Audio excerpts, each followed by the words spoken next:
श्री जगदीश प्रसाद गुप्ता छत्तीसगढ़ शासन में chief engineer के पद से रिटायर होने के बाद श्री द्वारिका महाराज स्मृति न्यास के तत्वाधान में श्री द्वारकाधीश एवं बागेश्वर महादेव मंदिर का वर्ष 2005 में अपने पुत्रों इंजीनियर कुंजन गुप्ता एवं इंजीनियर भुवन गुप्ता के सहयोग से अवंती विहार रायपुर छत्तीसगढ़ में निर्माण करवाया। श्रीमद् भागवत कथा, राम कथा, गीता तत्व, वेदांत आदि के तात्पर्य को व्यासपीठ से कहने के कारण संतों द्वारा इन्हें आचार्य श्री जगदीश भी कहा जाता है। अपना संपूर्ण जीवन परमात्मा की सेवा में दिया। उन्होंने परमात्मा भगवान श्री द्वारिकाधीश के दिव्य गुणों और कर्मों को लेकर अभी तक 15 ग्रंथ लिखे हैं, जिन ग्रंथों को भारतवर्ष के जगत गुरु और महापुरुष संतों के द्वारा आशीर्वाद प्राप्त हुआ है।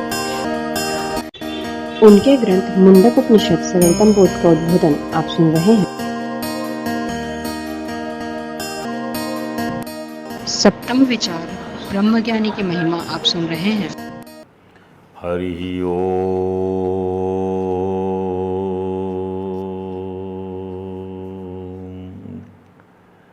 योगाय योगपतये योगेश्वराय गोविंदाय नमो नमः। विश्वाय विश्वपतये विश्वेश्वराय गोविंदाय नमो नमः।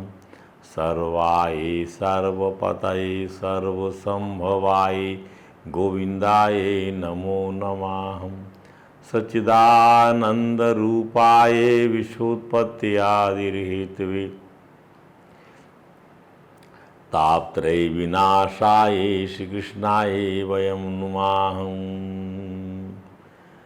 शमं प्रशान्तं सुमुखं दीर्घचारु चतुर्भुजं समानकर्ण विन्यस्त स्फुरन्मकराकृतकुण्डलं हेमाम्बरं घनश्यामं श्रीवत्सां श्रीनिकेतनं शंखचक्र गदा पद्म वनमाला विभूषितं नूपुरै विलसित पादं कौस्तुभ प्रभयायुतं द्युमत किरीट कटक कटिसूत्रांगद्युतं सर्वांग मनोहरं हृदं कृपा प्रसादेक्षणम् सुकुमारम् अभिध्यायेत् सर्वांगेषु मनो दधत्। हरे राम राम राम हरे हरे। हरे कृष्ण कृष्ण कृष्ण हरे हरे। बोलिए परात्पर परब्रह्म त्रिलोकीनाथ भक्तवांछा कल्पतरु भक्त वत्सल कृपण वत्सल शरणागत वत्सल भगवान श्री द्वारकाधीश महाराज की जय। भगवान श्री बांके बिहारी लाल की जय। भगवान श्री रास बिहारी लाल की जय। भगवान श्री राधा दामोदर नाथ की जय। श्री सद्गुरु भगवान की जय। समस्त गुरु भगवान की जय। श्री चैतन्य महाप्रभु जी महाराज की जय। देवर्षि नारद जी महाराज की जय। भगवान श्री व्यास जी महाराज की जय। परम भागवत भगवान श्री सुखदेव जी महाराज की जय। जय श्री राधे जय जय श्री श्याम। अवगमं तव वेदिषि माधव स्फुरति यन्न सुखा सुख संगमाः। श्रवण वर्णन भावं मथामि वा नहीं भवामि व्यथा विधि किंकराः। प्रभु विधि निषेध का मैं किंकर ना बन जाऊं। ये मत करो, वो मत करो, ऐसा मत करो, वैसा मत करो। इस विधना का जो पालन है उसका मैं गुलाम बनकर न रह जाऊं। आप मुझे अपने स्वरूप का अनुभव करा दीजिए नाथ, इससे फिर सुख दुख के संयोग की स्फूर्ति नहीं होती। आत्मज्ञान करा दीजिए मुझको, ब्रह्म बोध करा दीजिए मुझको, अपने आप के साथ मेरा तदात्मय स्वरूप बना हुआ है ऐसा मुझे अनुभव में ला दीजिए ठाकुर जी। अथवा मुझे अपने गुणों के श्रवण और वर्णन का प्रेम ही दे दीजिए। तो गुणों का श्रवण और प्रेम कितना महत्व है, कितना महत्व है भगवान के इस श्रवण में, गुणों के श्रवण और प्रेम में क्या बात है।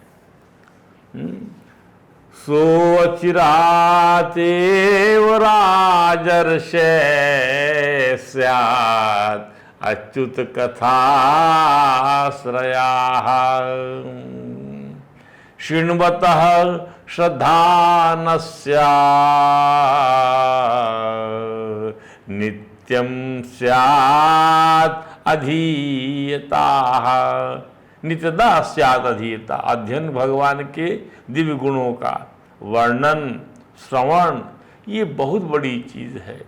ऐसा कर देने से आत्मज्ञान की तरफ आप बढ़ते चले जाते हैं, परमात्मा की तरफ बढ़ते चले जाते हैं। आप भगवान से प्रेम हो जाना ही सबसे बड़ी बात है। वेदांत मुक्ति का स्वरूप और साधन चतुष्टय पर आज बात करते हैं। वेदांत सिद्धांत के अनुसार अज्ञान से निवृत्ति ही मुक्ति या मोक्ष है। सिंपल। वेदांत कहता है अज्ञान निवृत्त हो गया, अपने स्वरूप का आपको ज्ञान हो गया तो आप मुक्त हो गए कर्माशय से, कर्म ग्रंथि से, चिज्जड़ ग्रंथि से।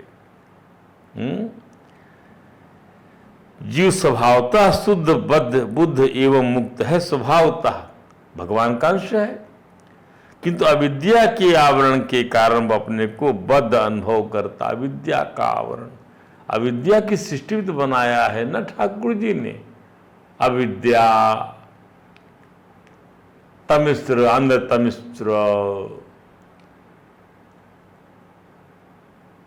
राग द्वेष अभिनिवेश, ये सब सृष्टि बनाया है भगवान ने। तो इस आवरण से बच नहीं पाता है और प्रकृति की तरफ आकर्षित हो जाता है। भगवान के बगीचे में प्रवेश करके, भगवान के भोग भंडार में प्रवेश करके उसमें फंस जाता है और चाहने लग जाता है कि ये सब चीजों का स्वामी मैं हूं, मैं हूं, मैं हूं, मैं और मेरेपन में फंस जाता है। घर किसी का है, वस्तु किसी की है, लेकिन जीव जो है अपनी बेवकूफी की वजह से उसको अपना मान लेता है। यही ना समझाया जा रहा है, और क्या समझाया जा रहा है।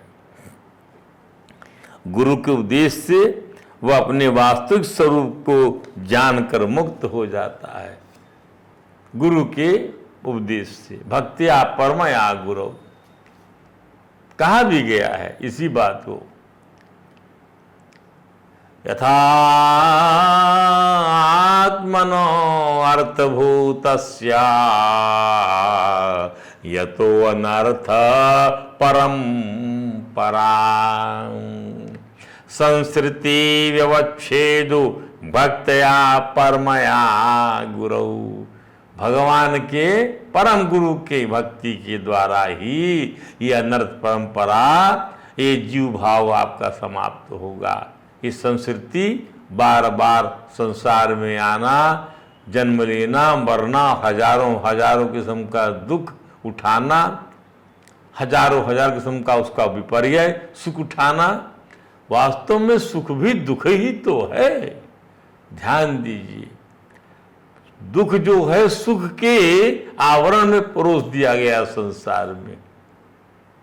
सुख के आवरण में आपको लग रहा बड़ा सुख है, पर उस सुख के आवरण में दुख ही मिला, विषोह हो जाता है ना। प्रिय का विषोह, अप्रिय का संयोग। जो वस्तु आप नहीं चाहते उससे मिलन हो जाता है, और जो चीज आप चाहते हैं उसकी रह जाए उसका वियोग हो जाता है। इसलिए तो कहा प्रहलाद जी भगवान नरसिंह कहते हैं क्या, यस्मात् प्रिया प्रिया संयोग वियोग जन्मा शोकाग्ना सकल योनिषु दयमाना दुख औषधम दुखम आतध्याहम भूमन भ्रमामि वदते दास योगम। भूमन भ्रमामि, घूमता रहा मैं, अन्य योनियों में घूमता रहा मैं। और क्या देखता हूं मैं? प्रिय वस्तु का विषय हो गया, मैं उसको रोक नहीं पाया। अब प्रिय वस्तु मिल गई, मैं उसको रोक नहीं पाया। जिस योनि में गया मैं जलता रहा इसी भाव को लेकर, और दुख की औषधि ढूंढने की कोशिश किया। दुख औषधम दुःखमध्याहम्। मेरी बुद्धि भी जो है अविद्या से ग्रस्त थी, मैं समझ, इसलिए हे प्रभु वदते दास योगम, अपने चरणों की भक्ति दे दीजिए, प्रेम दे दीजिए, वह मुझे बताइए, वह मुझे समझाइए। तो गुरु के उद्देश्य से आप अपने वास्तविक स्वरूप को जानकर मुक्त हो जाते हैं। इस तथ्य को प्रकट करने वाला वेदांत का ही अपात प्रख्यात है रीते ज्ञानात न मुक्ति ही, अर्थात यथार्थ ज्ञान के बिना मुक्ति संभव नहीं होती। यथार्थ ज्ञान के बिना मुक्ति के स्वरूप के स्पष्टीकरण हेतु वेदांती एक ऐसे व्यक्ति का उदाहरण देते हैं। मुक्ति का स्वरूप स्पष्ट करना है तो वेदांत के जानने वाले एक और उदाहरण देते हैं। क्या है वो उदाहरण? एक किसी के गले में कीमती हार है, कोई अपने गले में कीमती हार पहने हुए है, किंतु वह अज्ञान की वश भूला हुआ यहाँ वहाँ भटकता है। उसे खोजने के लिए कहाँ गया वो हार, कहाँ गया वो हार जो मैं केवल कीमत देकर लाया था। किसी जानकार पुरुष द्वारा उसको बोध कराया जाता है, भैया वो तो आप पहने हुए हो, तो बड़ा जान का बड़ा प्रसन्न हो जाता है। वेदांत में मुक्ति भी यही है। अज्ञान के फलस्वरूप उत्पन्न लोभ मोह अहंकार से ज्ञान द्वारा मुक्ति ही वास्तविक अज्ञान करा दे। ज्ञान, अरे बिना मतलब का अहंकार है तुझको, उस स्वरूप में अहंकार नहीं है। बिना मतलब का तुझे मोह है, उस स्वरूप में मोह नहीं है। क्यों? वो चेतन स्वरूप है, वहां का मोह का प्रसंग बनता है जड़ता से। जड़ वस्तु से लगाव होगा तो मोह है। ध्यान दीजिए, जड़ वस्तु से लगाव होगा तो अहंकार है। जड़ वस्तु को प्राप्त करना चाहेंगे तो लोभ है। चेतना को प्राप्त क्या करना? चेतना से चेतना में रमण होता है बस मात्र। ये सब वृत्तियां वहां नहीं रहती, इसलिए वास्तविक मुक्ति स्वरूप बोध है, अज्ञान की निवृत्ति है। अब मुक्ति दो प्रकार की होती है, जीवन मुक्ति और विदेह मुक्ति। शरीर के रहते जो मुक्ति प्राप्त होती है, आप जीवित यहाँ हैं और उस जीवन की अवस्था में आपको यह ज्ञान हो गया तो जीवन मुक्ति होगी। और देह त्याग के पश्चात भी जीवन मरण के बंधन से प्राप्त मुक्ति को, जीवन मरण के बंधन से आप देह त्याग दिए तो वह विदेह मुक्ति कहते हैं, उसको विदेह मुक्ति हो गई। अब देह धारण नहीं करना पड़ेगा। अद्वैत सिद्ध वेदांत में अपने सच्चे स्वरूप में स्थित हो जाना ही साधना का उद्देश्य है। तो वेदांत जो है उसके इतने परम फायदे, परम लाभ है। जीवन मुक्ति भी मिल सकती है और मिलती ही है। अज्ञान निवृत्त होता है और जब शरीर छूट जाता है तो विदेह मुक्ति के भी अधिकारी आप बन जाते हैं। वेदांत में यह साधना, ये साधन चतुष्टय के नाम से जानी जाती है, जिनका संक्षिप्त स्वरूप इस प्रकार से है। अपने सच्चे सचित अनंत स्वरूप में स्थित हो जाना ही इस साधना का उद्देश्य है और इस साधना साधन चतुष्टय के नाम से जानी जाती है। संक्षिप्त रूप समझिए इसको, साधन चतुष्टय को। पहला साधन नित्य अनित्य वस्तु विवेक। नित्य, ये नित्य वस्तु है और ये अनित्य वस्तु, ये सदैव रहने वाली है, ये नहीं रहने वाली है। ये नाशवान है। ऐसा विवेक, ब्रह्म ही त्रिकाल सत्य है और जगत मिथ्या, ऐसा ज्ञान हो जाना। ब्रह्म ही त्रिकाल सत्य है, त्रिकाल सत्य है, सदैव नित्य है, और जगत मिथ्या है क्योंकि अनित्य है, ऐसा ज्ञान। इहा मूत्र फल, दूसरा साधन, साधन चतुष्टय कहते तो किसी और चीज को है, वो भी आएगा। इसका यहाँ का साधन 4 किस्म के, इसको साधन कह लीजिए। क्या यह धन अमूत्र फल, अर्थात इस लोक का फल और परलोक का फल। भोग विराग, लोक परलोक में मिलने वाले फल भोग से विराग, लोक परलोक में मिलने वाले फल भोग से वैराग हो जाए। इसको भगवान कपिल ने यूं समझाया है क्या? यदेवाध्यात्मता कालेन बहुजन्मना जात विरागो सर्वत्र ब्रह्मलोकात् मुनि, ब्रह्मलोक तक के भोगों से विराग हो जाता है। इस प्रकार से जन्म जन्मांतर तक आप अध्यात्म में रत रहें, अपने स्वरूप को आप जानने या समझने का प्रयत्न करें, प्रभु के चरणों की प्रीति को निरंतर बढ़ते दे, आपको जो है ये हो जाता है कि आप जो है ब्रह्मलोक तक के भोगों से विराग हो जाएगा। What to talk of this ethical world. कुछ नहीं चाहिए आपको, न अप्सराएं चाहिए, न पृथ्वी का शासन चाहिए। जैसे नचिकेता ने डिस्कार्ड कर दिया था, मुझे कुछ नहीं चाहिए, मुझे केवल और केवल वह ज्ञान दीजिए, आत्मज्ञान चाहिए। आत्मा का ज्ञान करें नचिकेता, ये हमारी पुस्तक कठोर सरलतम बोध में इसका हम विस्तार से विवेचन कर चुके हैं। इसकी रिकॉर्डिंग भी उपलब्ध है यूट्यूब में। समाधि षट संपत्ति तीसरा है। सम दम, ये षट, इसको कहते हैं समाधि षट संपत्ति, 6 संपदाओं को प्राप्त करना। तो देखिए आप, विवेक वैराग्य, तो क्या हो गया?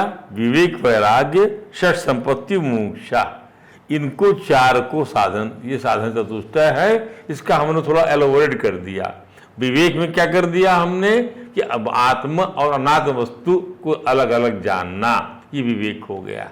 विविध में एक का चयन करना, एक ही जो है वही जो है आत्मा है।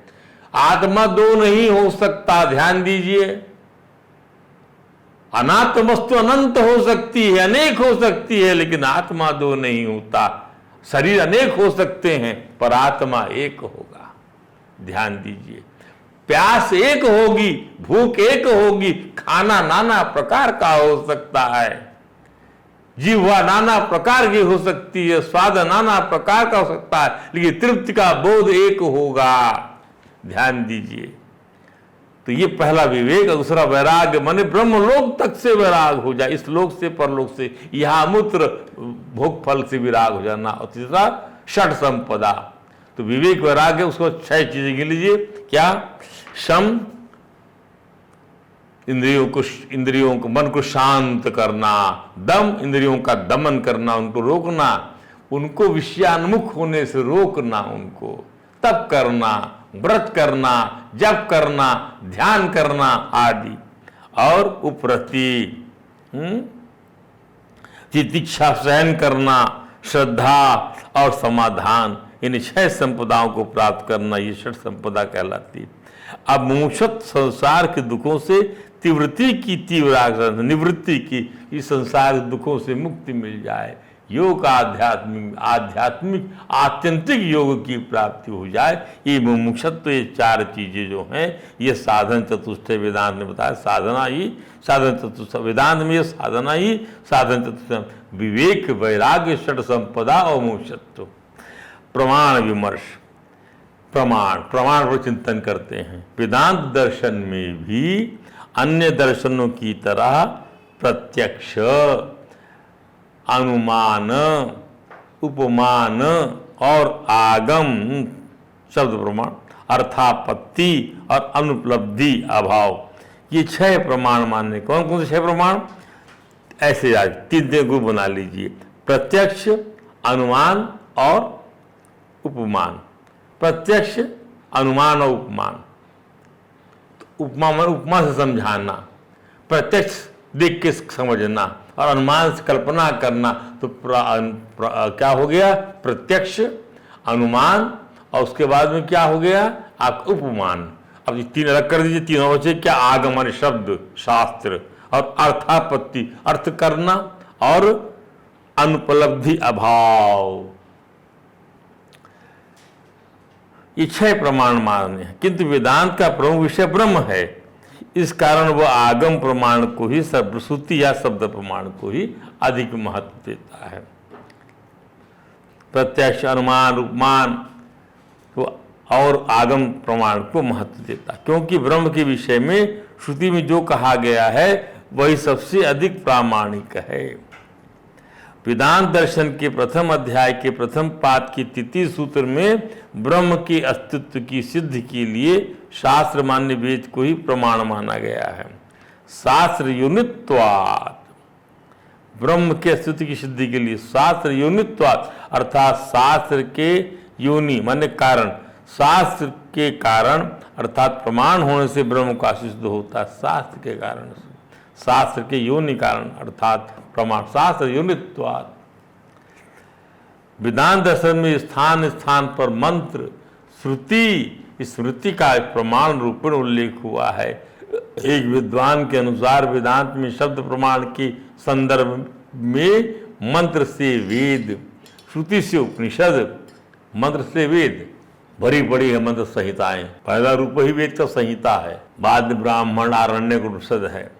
तो श्रुति से उपनिषद और स्मृति से गीता, क्या हुआ? मंत्र से वेद, श्रुति से उपनिषद और स्मृति से गीता आदि अन्य प्रामाणिक ग्रंथों का अभिप्राय लिया गया है शब्द प्रमाण के संदर्भ में वेदांत में। भगवान वेदव्यास जी के लिए यदि किसी विषय में श्रुति या शब्द का प्रमाण उपलब्ध है तो और अधिक विवेचन की आवश्यकता नहीं है। शब्द का प्रमाण उपलब्ध है तो किसी और विवेचन की आवश्यकता नहीं है। इसलिए किसी प्रकरण में कहना आवश्यक है, उसे कहने के पश्चात वे कह देते हैं ऐसा श्रुति अथवा स्मृति में देखा जाता है, इसलिए वे भी यह सत्य है। इस प्रकार वेदांत में शब्द प्रमाण को ही सर्वाधिक मान्यता प्राप्त है। वेदांत का उद्देश्य और उसकी उपयोगिता ध्यान दीजिए। समस्त दार्शनिक सिद्धांतों का सारांश वेदांत है। इसका उद्देश्य, समस्त दार्शनिक सिद्धांतों का सारांश क्या है? वेदांत है। और इसका उद्देश्य जगत और उसके मूल कारण ब्रह्म का अन्वेषण है। इसका उद्देश्य क्या है? जगत अपराविद्या और इसके मूल कारण ब्रह्म पराविद्या का अन्वेषण है, एवं संसार की वास्तविकता का ज्ञान प्राप्त करना है। अभी तक अधिकांश जन सांसारिक वैभव, इंद्रिय जन्य सुखों का धर्म कर्म के माध्यम से स्वर्गिक सुखों की प्राप्ति को ही सर्वोत्कृष्ट पुरुषार्थ मानते हैं। धर्म कर्म के माध्यम से स्वर्गीय सुख मिल जाए, बस स्वर्गीय सुख प्राप्त करने के लिए धर्म कर्म है, ध्यान दीजिए। लेकिन स्वर्गीय सुख जो है वह भी क्षणिक है, नश्वर है। आत्मज्ञान के सुख के सामने कुछ भी नहीं है, वह उसका कोई काट नहीं है, अद्वितीय है आत्मज्ञान। जब आपके अंदर में ये भावना पैदा हो जाएगी उत्कट विराग की, तब जाकर आप समझ पाएंगे कि परमात्मा का आनंद निराला है, मैं निराला हूँ, मेरा स्वरूप निराला है। ध्यान दीजिए, सब कुछ वो करता धरता भोगता, सब कुछ भाव खत्म हो जाएगा आपका। वेदांत का मंतव्य समस्त सुख अस्थायी है, ये है वेदांत का मंतव्य। और यदि स्थायी सुख शांति अभिष्ट है तो वह आध्यात्मिक ज्ञान अथवा ब्रह्म विद्या के द्वारा ही संप्राम है। यही तो समझाया भगवान कपिल ने, क्या? योगाध्यात्मिक पुंसाम निःश्रेषाय में मतम आत्यंत की उपरते यत्र सुखस्य चा दुखस्य चा। तो वेदांत का मतलब है कि आध्यात्मिक ज्ञान अथवा ब्रह्म विद्या ही संप्राप्य है। ब्रह्म विद्या सर्व विद्या प्रतिष्ठम, ब्रह्म विद्या सर्व विद्या प्रतिष्ठम, ब्रह्म विद्या सब विद्याओं की प्रतिष्ठा है। श्रृंगेरी पीठ के शंकराचार्य स्वामी नरसिंह भारती ने अपने एक शिष्य को 3 उपदेशों में कहा, 3 उपदेश दिया। नंबर 1, वेदांत समस्त प्राणियों के सुख की कामना एवं साधना करता है। सर्वे भवन्तु सुखना सर्वे सन्तु निरामया। वेदांत किसी धार्मिक या दार्शनिक संप्रदाय से विरोध नहीं करता। आदि दर्शन है, आत्मा का कोई लिंग नहीं है, न कुमार है, न कुमारी, न संड है। ध्यान दीजिए। और तीसरा, किसी संप्रदाय से विरोध नहीं करता। धार्मिक या दार्शनिक संप्रदाय से, कोई भी संप्रदाय हो आपका, उससे विरोध नहीं कर सकते, आदर्शन की बात है। वेदांत तत्व के अंतर्गत अन्यों से विवाद के लिए कोई स्थान नहीं है। यह दुनिया के किसी व्यक्ति अथवा विचार परंपरा पर विजय पाने की कोशिश नहीं करता। कारण यह कि समस्त विचारों को अपना ही अंग अवयव मानता है। ये भी हमारा विचार है, आप हमको नहीं मानते, ये भी हमारा एक पार्ट है। ध्यान दीजिए, क्योंकि हम तो आत्मज्ञान की तरफ आपको ले जा रहे हैं। अब उसके बाद में फिर हम उसी मंत्र के अंदर वेदांत विज्ञान सुनिश्चितार्था, वो मंत्र कह रहा है बार बार। क्या मुंडक उपनिषद के मंत्र में क्या कहा गया है कि वेदांत विज्ञान सुनिश्चितार्था, जिन्होंने वेदांत शास्त्र उपनिषदों में वर्णित परमात्मा के एक को जान लिया है तथा कर्म फल आसक्ति का त्याग रूप योग से जिनका अंतर शुद्ध हो गया है, वे समस्त प्रति साधक गण मरण काल में शरीर त्याग कर ब्रह्मलोक में जाते हैं। इसी चीज की व्याख्या चल रही है। फिर आ गया वेदांत विज्ञान सुनिश्चितार्था। उक्त प्रकार से वेदांत विज्ञान को समझकर हम निश्चय करने वाले बन जाते हैं कि मैं ब्रह्म हूँ। माँ बाप के द्वारा दिया गया नाम केवल व्यवहार के लिए है। वेदांत विज्ञान में यह भी निश्चय करा देता है कि हम साक्षी हैं, कि दृष्टा हैं, हम देश काल वस्तु से अपरिच्छिन्न हैं। श्रुति ने हमारा नाम ब्रह्म रखा है। हमने श्रुतियों की श्रुति से यह भी समझ लिया कि वेदांत विज्ञान का अर्थ है परमात्मा। उसका जिसने निश्चय कर लिया कि परमात्मा और आत्मा ये अभिन्न है, यही वेदांत विज्ञान। ध्यान दीजिए, परमात्मा और आत्मा दोनों अभिन्न हैं, यही वेदांत विज्ञान है। इस सिद्धांत को सुनिश्चित करने वाले संन्यास योग का साधक यतिगण होते हैं। संन्यास क्या होता है? जहाँ भक्ति मार्ग में संन्यास माने परमात्मा का सब कुछ मानना है। भक्ति मार्ग में संन्यास माने परमात्मा का सब कुछ मानना है। वही संन्यास में स्वयं को कर्ता भोक्ता नहीं मानना है। भक्ति मार्ग में संन्यास का अर्थ क्या है कि सब कुछ परमात्मा का है, और संन्यास का मतलब क्या कि हमको कर्ता भोक्ता हम नहीं है। स्वामी अखंडानंद जी महाराज ने बताया कि संन्यास माने प्रदीप्त अंतर्दृष्टि, जागृत अंतर्दृष्टि, परमात्म दृष्टि, ज्ञान दृष्टि, ज्ञानाग्नि। जिस ज्ञानाग्नि में सृष्टि में सृष्टि में अपने को जितने बड़े बड़े कहने वाले हैं, हम भी बड़े हैं, हम भी बड़े हैं, सब के सब जिस ज्ञानाग्नि भस्म हो जाते हैं, उसका नाम संन्यास है। सब के सब हम भी बड़े कहने वाले, जो स्वामी जी कहते हैं जैसे दही बड़े को चटनी के साथ खा जाते हैं, वैसे ये जितने बड़े बड़े हैं उसमें ब्रह्मा विष्णु महेश का नाम भी आता है, उसमें हिरण्यगर्भ का भी नाम आता है, उसमें सूत्रात्मा का नाम भी आता है। जिस ज्ञान की आग में संपूर्ण द्वैत प्रपंच समाप्त हो जाता है, भस्म हो जाता है, उसका नाम संन्यास है। कोई द्वैत प्रपंच रहता है। संन्यास योगात यतया शुद्ध सत्वा, संन्यास योग से यतिगण शुद्ध सत्व को प्राप्त कर लेते हैं। ये जो है संन्यास अंतःकरण के द्वैत प्रपंच को समाप्त कर देता है। अरे दो वस्तुओं के मिश्रण के बिना जैसे सृष्टि नहीं हो सकती, पर सत्य का शोधन हो जाने से द्वैत प्रपंच खत्म हो जाता है। सृष्टि के निर्माण के लिए दो वस्तुओं का मिश्रण चाहिए, पर उस सत्य का शोधन जब हो जाएगा, तत्व ज्ञान हो जाए, द्वैत प्रपंच समाप्त हो जाता है, परमात्मा से अभिन्नता का बोध हो जाता है। दूसरे शब्दों में परमात्मा के सिवा दूसरी वस्तु का न भासना, यही सत्य की सिद्धि, वही बनने वाला है, वही बनाने वाला है। अभिन्न निमित्तोपादान कारण समझ में आ जाता है।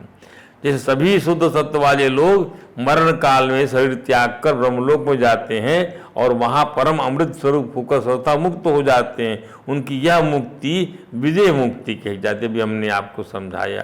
ते परांत काले ब्रह्मलोक की सुपरामृता परिमुच्यंती, उस मंत्र की आखिरी लाइन यही है।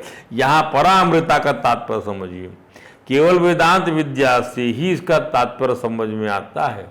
परामृता क्या है?